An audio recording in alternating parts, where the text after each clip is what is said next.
How's it going? Welcome to the shop. Hope you're having a great day. Alright, here's a little spoiler alert of what's to come. Boom! Yeah, baby! And pow-pow! Yeah! Ta-da! You ready? Here we go!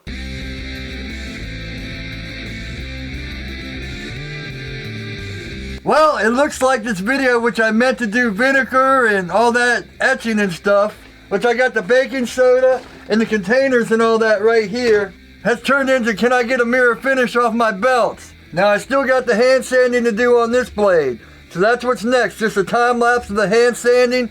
I've already edited like 15 minutes of the video and I still got a lot to go. So I'm just gonna do a time lapse of this, and then the next video will be the vinegar and all that. I'm gonna probably do the vinegar today. Also, I got the ceramic platen, and I went to Home Depot and bought some steel to make a new platen. I'll show you how I do that. For the last one, I didn't use the platen that came with the KMG in case something went wrong. I could always put that one back on if I could find it. So I'll show you how I make it from scratch. But, alright, let's roll the time lapse. Here we go.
So these say they're microwave safe, but do not boil. But I think that means, you know, don't put them on the stove and try to boil in them because they're plastic. I got 2 of them just in case, so we'll see. This has been boiling for a while. So, you can see back here, let me see. I got a brand new case of baking soda. So, let's open this up. Pour some in here. We're gonna go right from one to the other. Alright, here's the pour. Let's hope it doesn't go through. It seems to be holding good. Woo, that smell. Alright. Oh, I didn't clean these off. I always forget something. Where's my alcohol? Oh, God. I got the window open, the air purifier on. Here, I got some alcohol right here. Can't find my spray bottle. It's usually right here. Ugh. This is the same day I did my hand sanding in the last video, but that video just got too long. So, here we go. In. Can we see? Good Lord. Ugh. Look at it bubbling. Yeah. Woo. Right on, right on.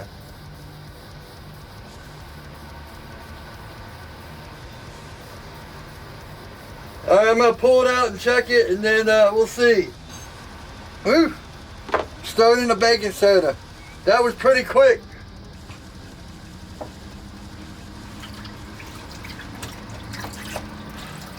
Am I standing in the way? We can just barely see it. Let's see. Is that better? Let me turn this camera. This is what happens when you're unprepared.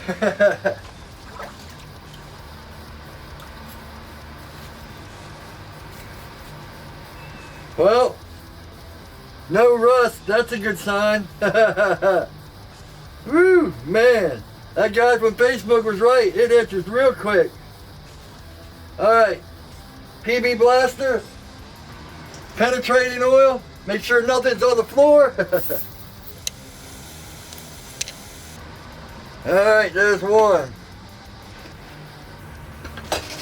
Clean off my hands. Ooh, I don't want to leave that alcohol. We all know which one I'm interested to do.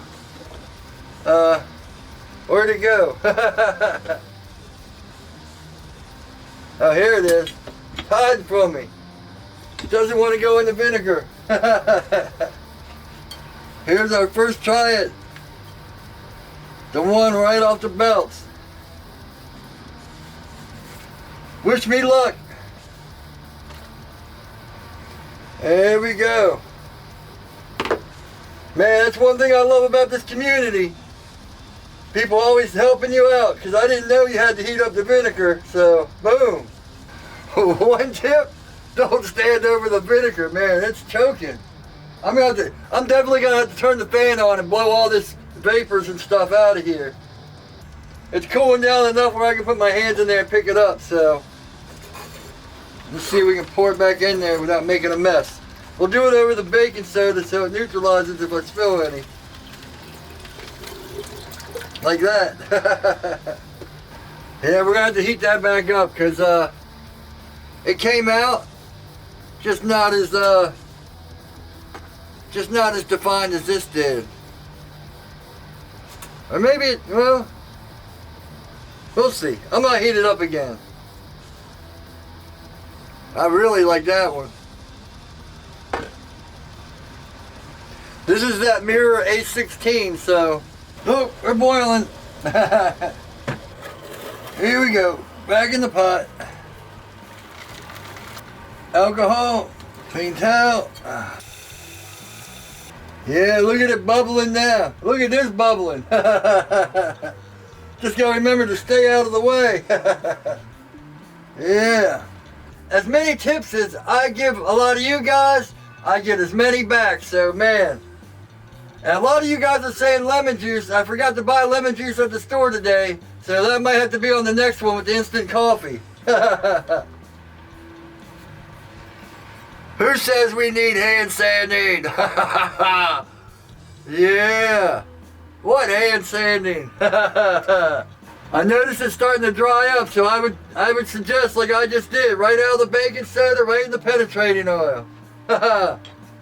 Man, what a difference right when I poured the water, because this was like really boiling. It's like 10 times the bubbles. I better get these 250 100s out there. I don't want these rusting again. Though I did coat them with penetrating oil, so it shouldn't be too bad, but you never know.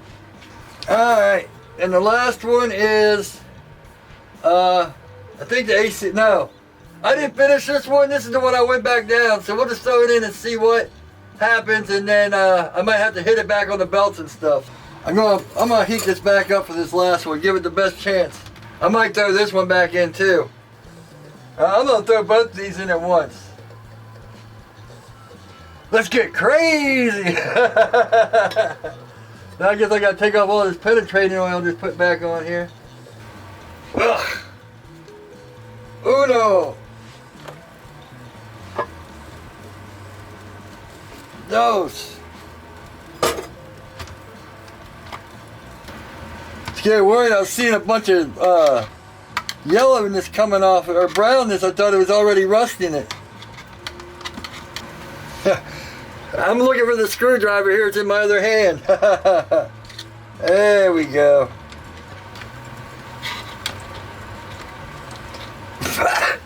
Good Lord. Yeah, boiling it definitely helps. Doesn't help breathing, but stirring it around a little bit. Yeah, there's a big difference when you don't go up in belts. And when it cools down, right when I pour the boiling stuff in, it instantly turns black. I've probably said this every time I do that, but man, the difference between the hot and letting it cool down is night and day. I don't know why I'm sitting here flipping over. The whole thing's submerged. I guess it's just something in my head. Now lifting it up a little bit and you know, moving it around is one thing, but check this out. This is the one I didn't go back up and I didn't mess with. Look at the difference. This is the A6. This is the A30. Well, let me dry these. Let me dry these off and put penetrating oil on them. Got everything over here unplugged. Let me cap this off and put it on the floor. Yeah. See that? We're taking that top oxide layer off. I kind of like that look though. Wow. Alright. This is the one where I was like, oh, I didn't feel like finishing it and I was getting too tired to grind it. So look at the difference in the pattern. Up here where it's not as high as the grit and stuff, and you know, in here might be a higher grit or something, or just, man. So that just shows you what accuracy. Oh, I know what this is. This is the one where I'm supposed to grind it like this, and I started grinding it like that, and I was like, oh, I don't feel like fixing it. That's why there's all these spots, the inconsistent grinds. So that tells you what consistent grinding, which is what hand sanding does, is a big difference. Nice to know, because look at all these consistent grinds. Boom. Nice and consistent. You can see grind lines in there and all that. So that's the key if you're going to do everything right off the belt. It has to be very consistent. Ding, ding, ding. No more hand sanding for me. I got a few more things up my sleeve, but I got to clean all this up. It's time to do this one. This is the one I dipped in the ferric, you know, my ferric solution of 45 water, 45 ferric, and the rest apple cider vinegar. It's so dark you can barely see the Hamon line.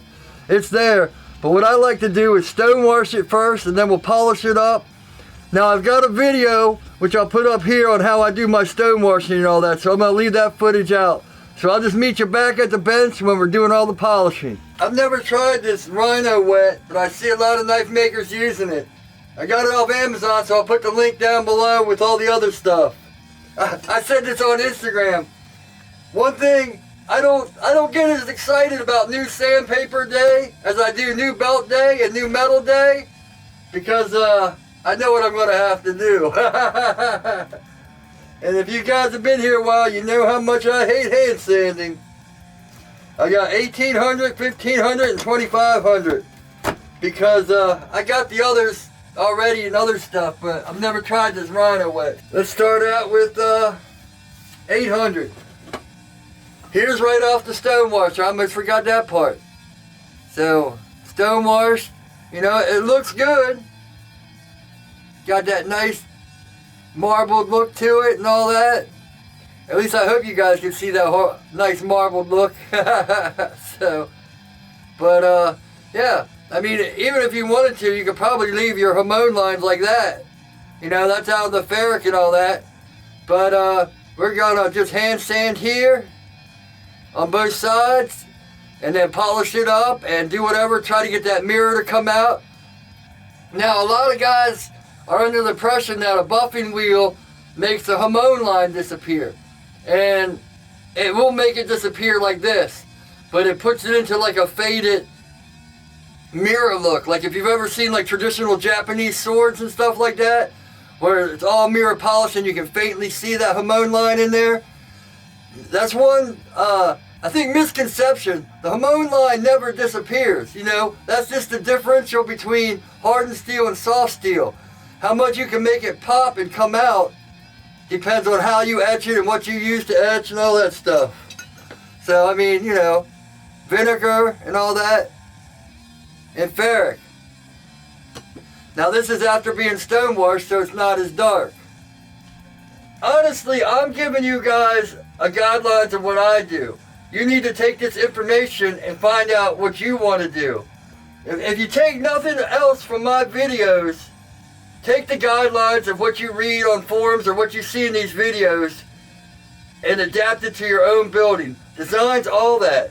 Don't be another knife maker. They're already there. Be yourself, you know, find your path. Just like these videos. Man, a lot of people don't like them or don't watch them or whatever. They might be too descriptive or whatever. But everyone's doing the high-speed videos, or you can watch in 5 minutes someone make a knife. But if you want to learn, this is how I learned from YouTube and what I wanted to know. That's why I make these videos. And I know I say that a lot, but these things can be discouraging, man. It's a lot of hard work. Alright, there's this week's lecture.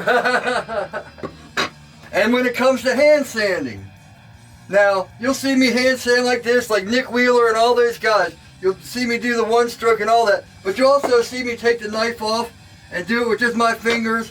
You know, if I'm doing flats, I'll use a block. But a lot of times for bevels and stuff, I use my fingers, especially hollow grinds, because your fingers are curved.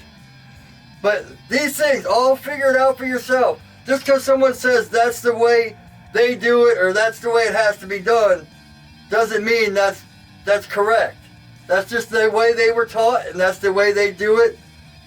Experiment. You know, if you don't experiment, someone that taught them experimented and figured it out.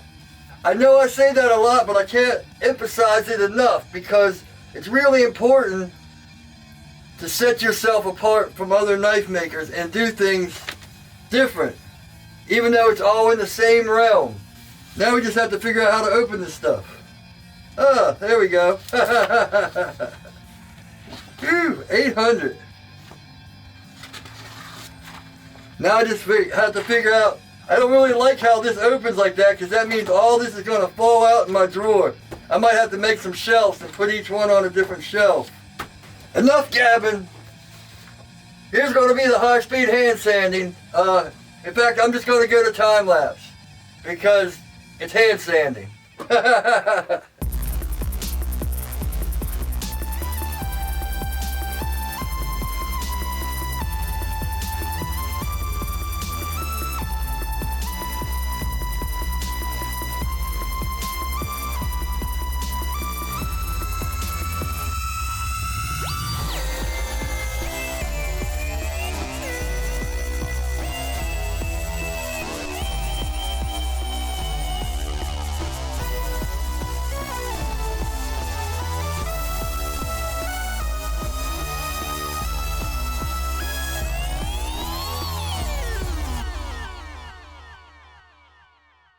So it actually looks to me like the same it did off the belts, just the grind lines are going that way instead of this way. It's still kind of fuzzy and stuff. And a lot of, see, the Hamon has disappeared. Or has it? So we're gonna buff it with some flints, and then I got some tricks up my sleeve. I got the flints on it, you know, metal polish, mothers, whatever, but I put the flints down in my Amazon links too, because flints is what I've always used. So we'll just buff it, hit it on here real quick, and yeah, make sure everything's out of the way of the buffer so I don't get anything thrown at me.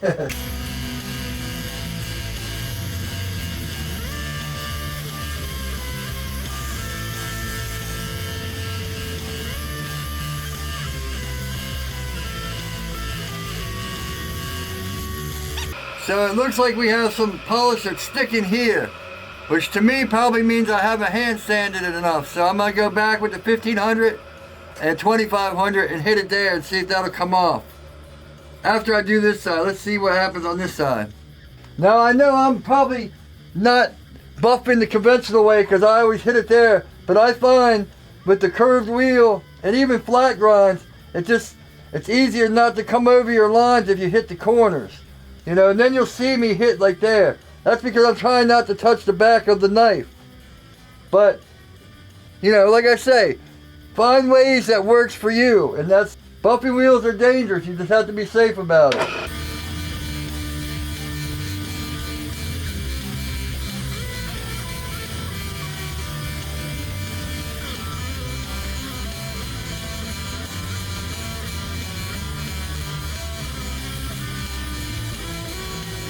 $2,500.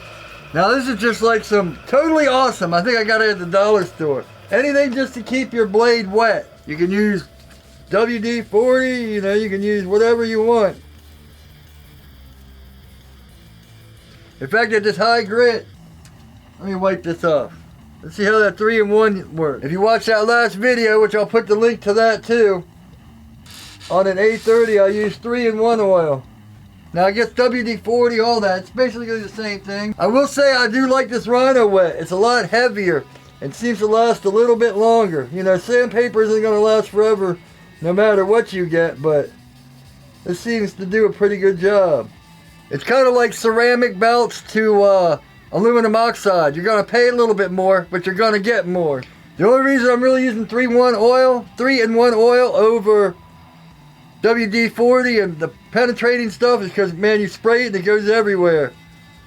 I kind of like the 3-in-1 oil, keep it concentrated right where you need it to be. This buffing wheel should have plenty of stuff on it. Now, one trick I learned from Niels Vandenberg, I probably haven't said this in a long time, is take a belt.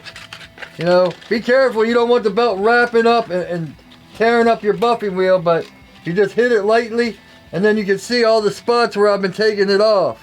And that'll clean your buffing wheel.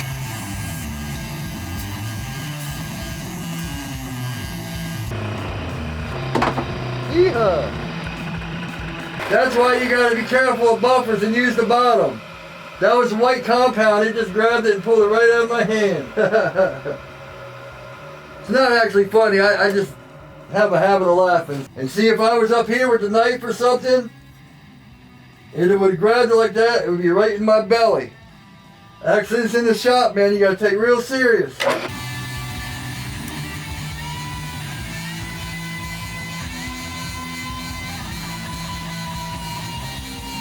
Alright, so in the last video, Nick, you asked if I put compound on my cork belts, and I used to, but see how much it fogs up? See, you get like a film. That film is the compound, and I don't really like it on my cork belts. I'll use it on my buffing wheels and stuff, but yeah, you can see it really heavy. If the camera will focus, you can see it really heavy right here. See that? That's all film from the compound, and that's what you get on your cork belts. For me, I like to just go slow and steady and let the belt do the work instead of putting the compound on it and getting all that film, because it kind of blurs the lines and all that for me. But like I say, for everything, you guys can try what works best. Just because it works for me, or I prefer doing something my way, doesn't mean it won't work better for you. And I know I say that all the time, but that's if you take nothing else from all these videos, that's the one thing take. You gotta try things for yourself.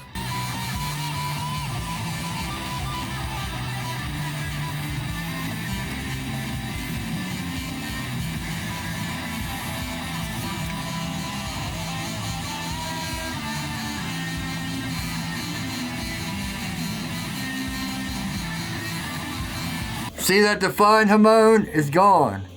What is there is one trapped in a mirror. Come on, camera, focus. Yeah, it's right here. Anyway, alright, I'll show you a trick I've kind of developed, or I'm still experimenting with, so.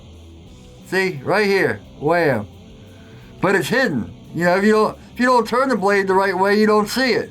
So it's disappeared. So I cleaned this off with some degreaser. Let's hit it with some acetone just to make sure we're clean. Get all the good stuff off. Get a clean towel. Now I must have had 20 or 30 people to tell me to use lemon juice. And I did a video a long time ago, the Master Carver's Parks 50 series, where I tried lemon juice and I just wasn't that impressed. Now that I've learned more and whatever, maybe I should do it again. So what I'm going to do is get some instant coffee and some lemon juice, and then my next Hamons I'll do that. Got this all cleaned off. All nice and shiny. All ready to go. Let's cheat a bit. I'm sure people would call this cheating. People are always looking for reason to call someone a cheat. Now I brought the ferric in my shop, but I put it way out of the way because I know if I didn't, I'd knock it over. So we're just going to wipe this down. Bring it on out.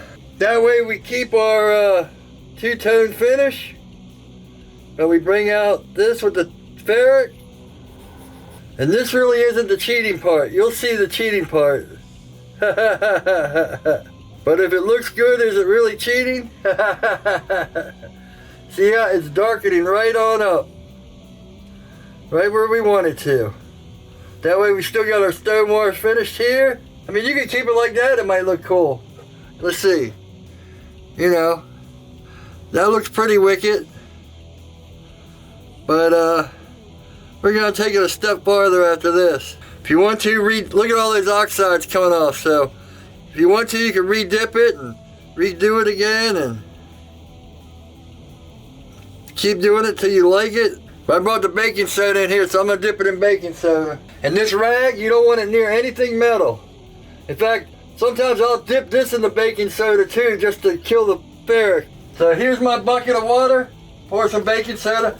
You know, some people will just keep a thing of baking soda in a container like they do the ferric, but I like to add baking soda every time.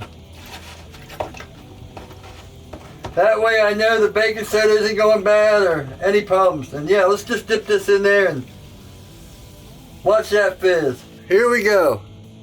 The only problem, I don't want this black, I want this black. So now we're gonna put flints just down here. This is the cheating part. I'm just gonna put flints right on the Hamon line and back to the buffer. All right, let me wash everything and get everything cleaned up, and I'll meet you back at the buffer. We're just gonna polish this a little bit up. It worked on my other knife when I was trying new things. Like I say, next time I'll try lemon juice, and if this don't work out, maybe we'll try some vinegar.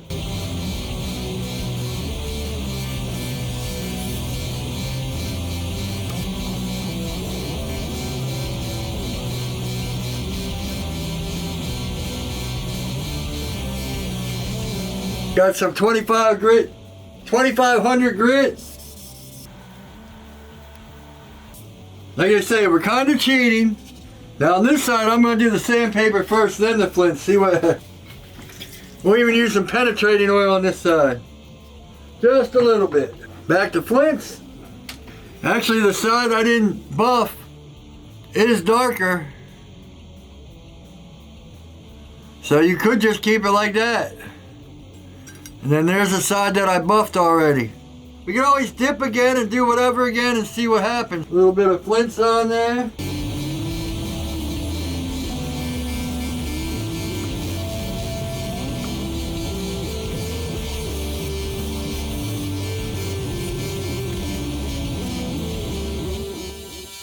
Alright, I just put some penetrating oil on there and then hit it with the buffer. This is the side I sanded first. And this is the side I buffed first. In person, there's no real difference. Hopefully we can see that. Come on, focus.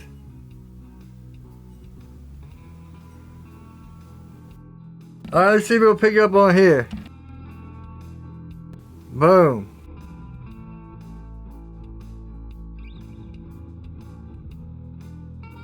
So we got the stonewash finish up here.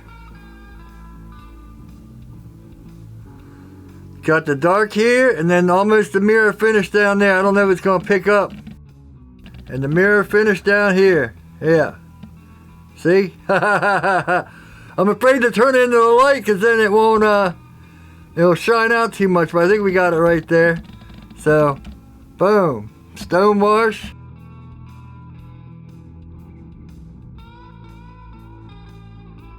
Mirror, Hamon, stonewash, and bam! Now I just got a whole bunch of hand sanding to do on the handle. I'll tell you what, that's a comfortable knife right there. So logos, but yeah, boom. Got the mirror down here, the dark in the middle, and the stonewash on the top. Can we see that? Nice fat stonewash. Yeah.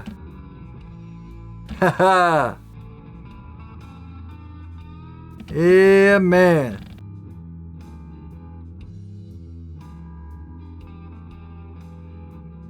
Alright, I just did my whole thesis on hamons. Now you let me know what you think about the outcome. You might like it, you might not like it, you might have a different idea.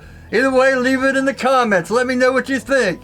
You know I give a lot of lectures and stuff here, but I'll tell you what, when it comes to community, I'm sure there's a lot of things that you guys do different that you can tell me or tell the rest of us how you do it, which might help. I don't know everything. A lot of times I'm just flying by the seat of my pants, and sometimes it works out and sometimes it doesn't. For me, that's the best way to progress. You either fail or you succeed. Enough lecture for this week. I'll try to keep it out of the next video.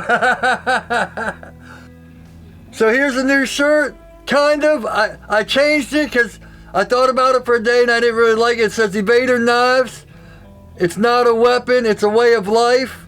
But the shirt I'll put up on the website is going to say Evader Knives, and it's just going to say not a weapon, but a way of life. Instead of the it's and the it's. I took that out. It's just too much. I like it more where it says not a weapon, but a way of life. Evader Knives.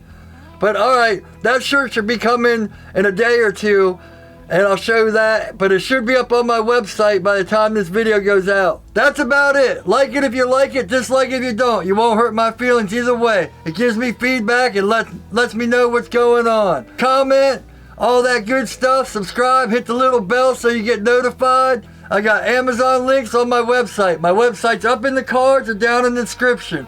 I just updated my website so it's got everything up there.